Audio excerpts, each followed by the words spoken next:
नमस्कार, हमारी खास पेशकश में आपका स्वागत है। आपके साथ मैं हूं अंकिता। जिस उम्र में बच्चों के हाथों में किताबें, बैग होने चाहिए, खेल के मैदान में उनकी किलकारियां गूंजनी चाहिए, लेकिन बंगाल के मुर्शिदाबाद में एक 16 साल का बच्चा पिछले 5 सालों से पानी में रहने को मजबूर है। ये उसका कोई शौक नहीं है, कोई वर्ल्ड रिकॉर्ड की जिद नहीं है, बल्कि एक गरीब परिवार की लाचारी है। हमारे स्वास्थ्य तंत्र के मुंह पर एक करारा तमाचा है। पानी के बाहर इकबाल को मौत का डर सताता है। क्या है इस दर्दनाक दास्तान की असलियत? क्या इलाज का अधिकार सिर्फ कागजों तक सीमित है? देखिए इस पर हमारी ये खास रिपोर्ट। जिस उम्र में बच्चों के हाथों में किताबें और बैग होने चाहिए, खेल के मैदान में उनकी किलकारियां गूंजनी चाहिए, लेकिन जरा इस तस्वीर को देखिए। बंगाल के मुर्शिदाबाद में एक 16 साल का बच्चा पिछले 5 सालों से अपना घर परिवार छोड़कर पानी में रहने को मजबूर है। ये कोई शौक नहीं है, कोई वर्ल्ड रिकॉर्ड की जिद नहीं है, बल्कि एक गरीब परिवार की लाचारी और हमारे स्वास्थ्य तंत्र के मुंह पर एक करारा तमाचा है। पानी से बाहर आते ही इस बच्चे के शरीर में ऐसी भयानक जलन होती है कि उसे लगता है कि वो मर जाएगा। मुर्शिदाबाद के बेलडांगा शहर में रहने वाले 16 साल के इकबाल की कहानी किसी फिल्मी स्क्रिप्ट जैसी लगती है, लेकिन ये एक खौफनाक हकीकत है। पिछले 5-6 सालों से शहर के अलग अलग तालाब ही इस मासूम का घर बने हुए हैं। दिन हो या रात, धूप हो या छांव, इकबाल 24 घंटे पानी के अंदर ही रहता है।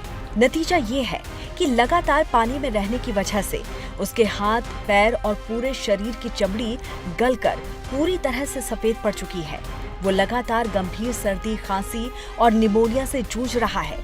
लेकिन जिस पानी से एक तरफ उसे राहत मिल रही है, तो दूसरी तरफ वही उसके लिए मुसीबत भी बन रहा है। इसके बावजूद भी वो पानी से थोड़ी देर भी बाहर नहीं रह पाता है। स्थानीय लोगों का कहना है कि उसके लिए जल ही जीवन नहीं, बल्कि जल में ही जीवन है। आज हमारा देश आधुनिक चिकित्सा और तकनीक की ऊंचाइयों को छू रहा है, और दूसरी तरफ ये तस्वीर हमारे पूरे स्वास्थ्य तंत्र पर गंभीर सवाल खड़े करती है। इकबाल का कहना है कि पानी से बाहर आते ही वो मर जाएगा। दरअसल उसके शरीर में जानलेवा दर्द और जलन होती है। इकबाल को अगर इस तकलीफ से राहत मिलती है तो सिर्फ पानी में जाते ही उसे इस भयानक जलन से फौरन राहत मिल जाती है। इकबाल और उसके परिवार को लगता है कि उसके ऊपर जिन, परी या किसी अदृश्य शक्ति का साया है। तो डॉक्टर के मुताबिक पानी में रहने की ये मजबूरी किसी अदृश्य साये के कारण नहीं है, बल्कि किसी दुर्लभ त्वचा या न्यूरोलॉजिकल बीमारी का नतीजा हो सकता है, जिसमें हवा या तापमान के संपर्क में आते ही स्किन और नसों में भयानक जलन होती है।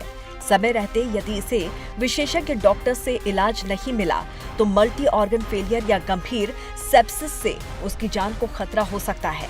इलाज या स्वास्थ्य का अधिकार हर नागरिक का बुनियादी हक है। तो आइए जानते हैं कि इलाज का अधिकार क्या है। जीवन का अधिकार, अनुच्छेद 21, स्वास्थ्य और चिकित्सा देखभाल गरिमापूर्ण जीवन का मूल हिस्सा है। इलाज पाने का अधिकार, सरकारी स्वास्थ्य सेवाओं में पात्र लोगों को समान और उचित इलाज मिलना चाहिए।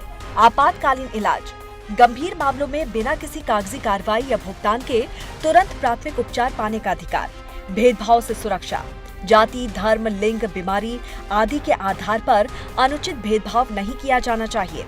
मुफ्त किफायती सेवाएं, सरकारी अस्पतालों में बुनियादी स्वास्थ्य सुविधाएं और दवाइयां प्राप्त करना।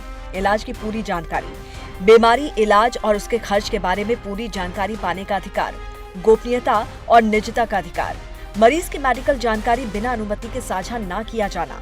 सहमति का अधिकार, सर्जरी प्रक्रिया या एनेस्थीसिया से पहले मरीज की सहमति लेना आवश्यक। मेडिकल रिकॉर्ड की जानकारी, मरीज को अपने इलाज और मेडिकल रिकॉर्ड से संबंधित जानकारी पाने का अधिकार। सरकारी योजनाओं का लाभ, आयुष्मान भारत, पीएम जय जैसी योजनाओं के तहत इलाज की सुविधा। इकबाल ने शुरुआती दिनों में स्थानीय स्वास्थ्य केंद्र का दरवाजा खटखटाया था, लेकिन वहां से उसे मदद नहीं मिली। सवाल बड़ा है, क्या गरीबी इस देश में लाइलाज बीमारी बन चुकी है? क्या प्रशासन और स्वास्थ्य महकमा इस मासूम की सुध लेगा, या फिर सिस्टम की लाचारी इस बच्चे की जिंदगी निगल जाएगी? जरूरत है तत्काल मेडिकल बोर्ड गठित कर इकबाल को बेहतर इलाज मुहैया करवाने की, ताकि वो फिर से एक सामान्य बच्चे की तरह जमीन पर चल सके, खेल कूद सके, पढ़ाई लिखाई कर सके। एक ये जो बच्चा सिर्फ तालाब में रहता है, तालाब से बाहर निकलते ही उसको कोई ईचिंग होने लगती है और वो फिर से तालाब में चला जाता है। सालों से ये प्रक्रिया उसकी चल रही है। इसकी जो बीमारी है, मैं और मेरा बेटा डॉक्टर हर्ष जो स्किन का स्पेशलिस्ट है, अच्छी तरह हमने इसकी डायग्नोसिस बना ली है। और मैं इस वीडियो के जरिए आप सब लोगों को ये बताना चाहता हूँ कि ये बच्चा जहाँ भी है, अगर हर्ष हॉस्पिटल में आएगा जो कि गाजियाबाद में है, हम इसका प्रॉपर इलाज करेंगे और इसको पानी में रहने की ज़रूरत नहीं पड़ेगी।